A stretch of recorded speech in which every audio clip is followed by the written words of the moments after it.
नमस्ते एवरीवन। आप सबका एक बार फिर से स्वागत है आपके अपने चैनल सोल्स मंत्रा पर, जहां हम बात करते हैं एनर्जी वर्ल्ड की, मिस्टिक वर्ल्ड की, एनर्जी हीलिंग और स्पिरिचुअलिटी की। अगर आप भी ऐसे ही कंटेंट में इंटरेस्ट रखते हैं तो चैनल को लाइक और सब्सक्राइब करना न भूलें।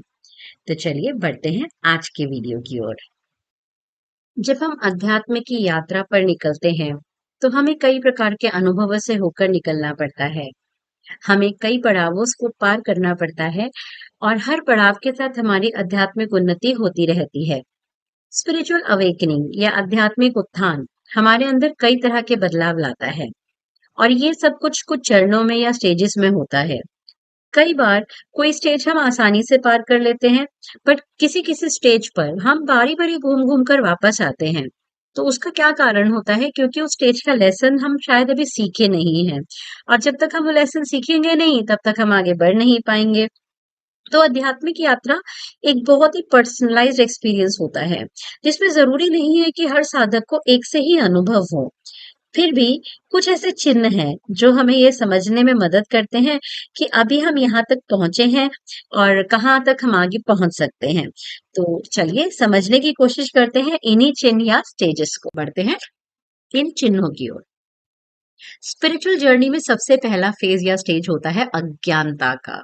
जी हाँ, अज्ञानता का। जैसे हम स्कूल में जाने से पहले प्री स्कूल में जाते हैं, जहां पर हमें कुछ भी समझ में नहीं आता, हमें नहीं पता हमें घर से दूर यहाँ पर क्यों भेज दिया गया है, मगर फिर भी हम अपनी मस्ती में रोज स्कूल जा रहे हैं, क्या सीख रहे हैं क्या नहीं सीख रहे हैं, हम बस उस जगह पर खुश हैं, है ना?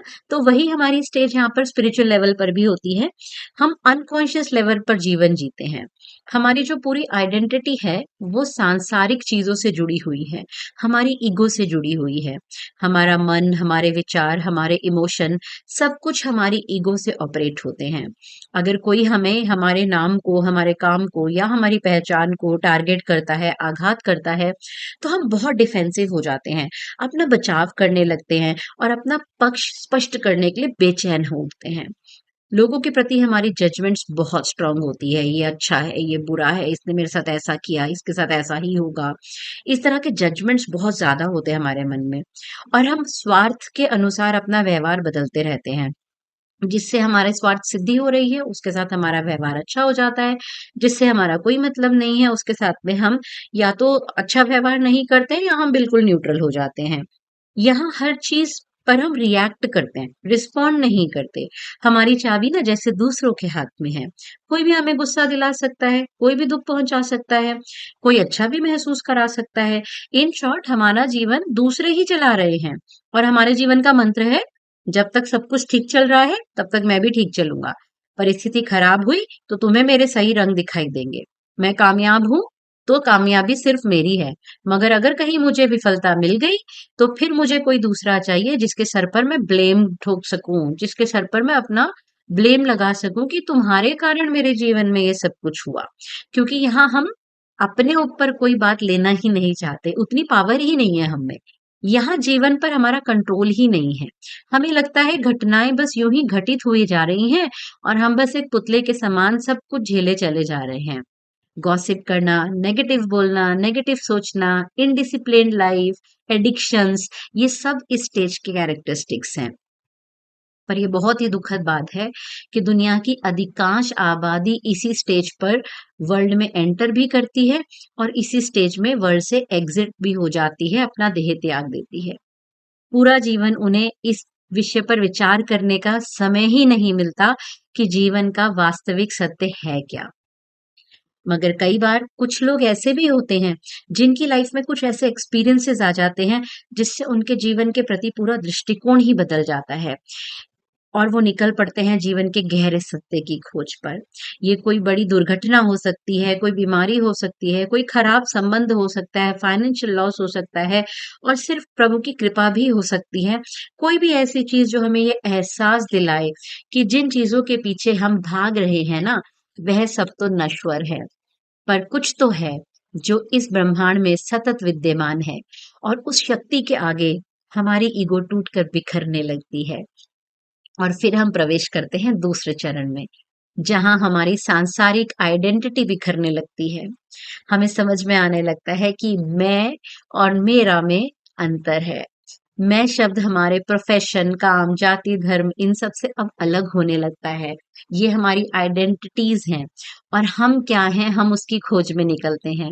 हमें समझ आने लगता है कि जिस समाज में हम पैदा हुए हैं, वहां से ही हमने ये नाम, धर्म, व्यवसाय सब कुछ सीखा है। मगर हमारी पहचान तो इससे भी बहुत बड़ी है, बहुत विशाल है। हमारे अंदर खोज का एक बीज पनपने लगता है। यहाँ तक कि परमात्मा का जो स्वरूप है ना, असली स्वरूप है, हमें उसकी भी खोज की जिज्ञासा होने लगती है। हमें ज्ञान होने लगता है कि यूनिवर्सल पावर तो एक ही है। हमने ही बस उसको धर्मों में बांटा हुआ है, इसीलिए अब धर्म के मायने फीके पड़ने लगते हैं और हम अपने अंदर के खालीपन को भरने के लिए कुछ ढूंढ रहे हैं। क्या ढूंढ रहे हैं अभी हमें भी पूरी क्लैरिटी नहीं है, बट हमें ये समझ आ जाता है कि कुछ तो है जो अभी बाकी है, जिसे ढूंढना अभी बाकी है। अब मनुष्य अपने काम, नाम, धर्म इन सब से अलग होता है और फिर एक गहरे वैराग्य का भाव उसके अंदर उत्पन्न होता है और परम शक्ति की तलाश शुरू होती है। अब जीवन हमारे लिए घटित होने लगता है और दूसरों से हमारा कंट्रोल हमारे पास वापस आने लगता है। अब हमारी चाबी दूसरों के हाथ में नहीं रहती। हम अब हर परिस्थिति को एक ऑब्जर्वर की भांति देखने लगते हैं। हमारी जजमेंट्स खत्म ना भी हों तो कम जरूर हो जाती हैं।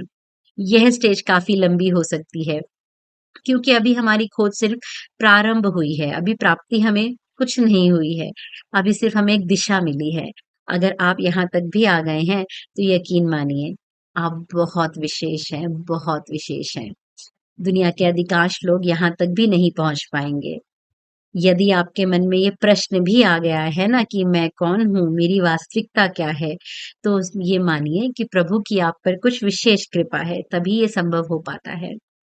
जब हम इस फेज से निकलते हैं तब हम पहुंचते हैं तीसरे चरण में और तीसरे चरण में अब इन प्रश्नों के उत्तर हम खोजने लगते हैं। इन प्रश्नों के उत्तर खोजने के लिए हम हर संभावित चीज की तरफ आकर्षित होंगे। जैसे कि हम ऐसी किताबें ढूंढेंगे, ऐसी किताबों को पढ़ना शुरू करेंगे जिसमें आध्यात्मिक विचार किया गया हो। हम धर्म की सीमाओं के ऊपर उठकर हर स्रोत को समझने का प्रयास करेंगे, चाहे किसी भी धर्म की व्याख्या हो। हम गहराई से जानने की कोशिश करेंगे ताकि हमारी आध्यात्मिक उन्नति हो सके। प्रार्थना, मेडिटेशन, जर्नलिंग ऐसी चीजों की ओर हमारा रुझान बढ़ने लगेगा और हम उसे गहराई से समझने और अभ्यास करने का प्रयास करेंगे। हम गुरु की खोज में भी निकलेंगे, हम स्पिरिचुअल टीचर्स को सुनने लगेंगे, हमारी दिनचर्या में बदलाव दिखाई देने लगेगा। क्षमा भाव से हमारा मन भर जाएगा, परमात्मा को पाने की गहन जिज्ञासा उत्पन्न होने लगेगी। मेडिटेशन में प्रेम के आंसू बहने लगेंगे। सब प्राणी निर्दोष हैं, ऐसा भाव मन में आ जाएगा। मन बिना बात के ही प्रसन्न रहने लगेगा। दिखावे करने की अब कोई आवश्यकता ही नहीं रह जाएगी क्योंकि अब हम जो हैं, जैसे हैं, हम खुद को स्वीकार कर लेंगे।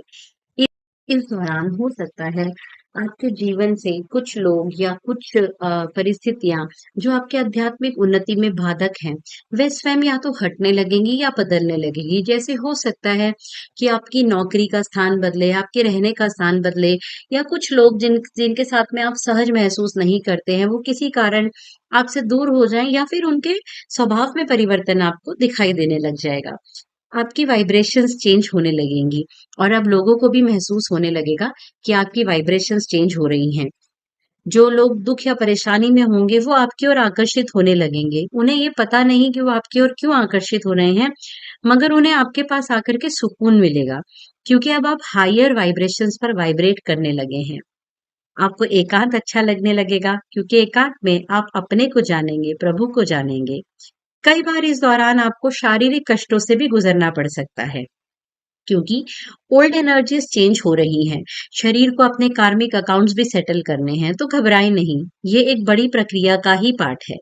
आप इमोशनली भी हो सकता है वल्नरेबल हो जाएं क्योंकि अब आप दूसरों की फीलिंग्स को महसूस करने लगेंगे। आप एक एम्पैथ बन जाएंगे और आपको दूसरों का दुख विचलित करेगा। आप लोगों की वाइब्रेशंस को फील करने लगेंगे, सेंस करने लगेंगे। तो ये एक पावर तो है ही, मगर इसके साथ में हमें कई बारी परेशानियों का भी सामना करना पड़ सकता है जिससे हम धीरे धीरे डील करना सीख जाएंगे। स्वप्नों में हमें कुछ उत्तर मिलने लगेंगे, इंट्यूशन शार्प होने लगेगी और ऐसा लगेगा जैसे जीवन विशाल होने लग गया है। जब हम इस पूरे फेज से निकलेंगे तब हम पहुंचेंगे चौथे चरण में। पहले चरण में हम केवल अज्ञानता में जी रहे थे। दूसरे चरण में हमारे अंदर एक खोज की जिज्ञासा आई और हमने हमने प्रारंभ करा खोज को। तीसरे में हम उत्तर ढूंढने लगे अपनी खोज को संपन्न करने के।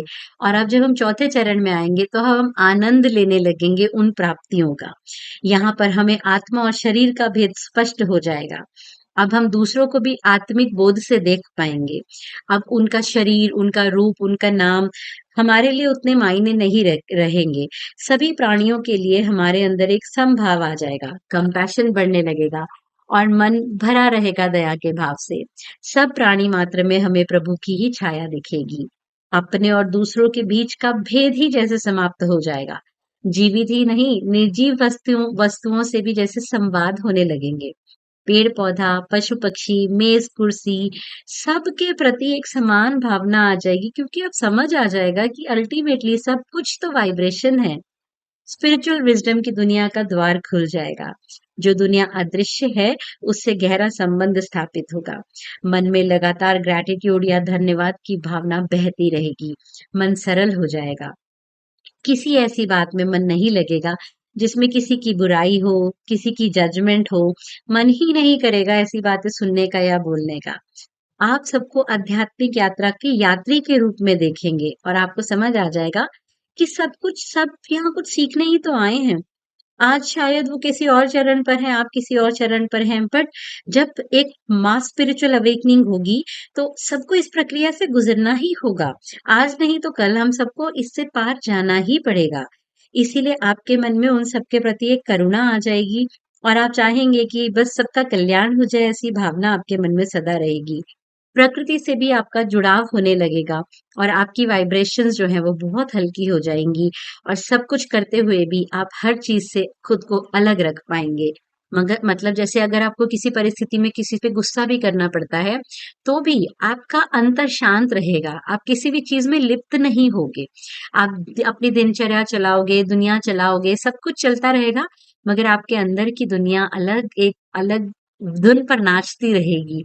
तो ये है हमारी प्राप्तियां और ये है हमारी स्टेजेस। जरूरी नहीं है कि हम सबकी लाइफ में ये चारों ही स्टेजेस आए। कई बारी एक जिज्ञासु सीधा चौथी स्टेज तक भी आ सकता है और कई बारी हम एक स्टेज पर बहुत लंबे समय तक भी रह सकते हैं। जैसे मैंने आपको बताया कि ये बहुत ही पर्सनलाइज्ड एक्सपीरियंस है, तो ये एक सिर्फ एक ब्रॉड गाइडलाइन है जिससे आप देख सकते हो कि आप अभी कहाँ तक पहुंचे हो, मगर हर एक की यात्रा बिल्कुल यूनिक है। तो उम्मीद करती हूँ कि इस वीडियो में जो मैंने कैरेक्टरिस्टिक्स बताई हैं, आप खुद को ढूंढ पा रहे होंगे कि आप अभी कहाँ हैं। तो मुझे कमेंट करके ज़रूर बताइएगा और इस यात्रा में हम एक दूसरे के साथी हैं। आपके कमेंट्स मुझे ये बताने में, समझने में हेल्प करते हैं कि क्या मैं आपके लिए सही कंटेंट डेवलप कर पा रही हूँ। तो क्योंकि मैं अब इस स्टेज से बांटने की स्टेज तक आ गई हूँ, जिसके ऊपर मैं एक और वीडियो आपको बनाकर बताऊंगी कि जब हाँ ये प्राप्तियां हो जाती है तो मन कितना खुश होता है कि हम दूसरों के साथ सब कुछ बांटना चाहते हैं। इस पर वीडियो जरूर बनाऊंगी। तो जब तक हम मिलते हैं नए वीडियो के साथ, तब तक के लिए कीप मैनिफेस्टिंग।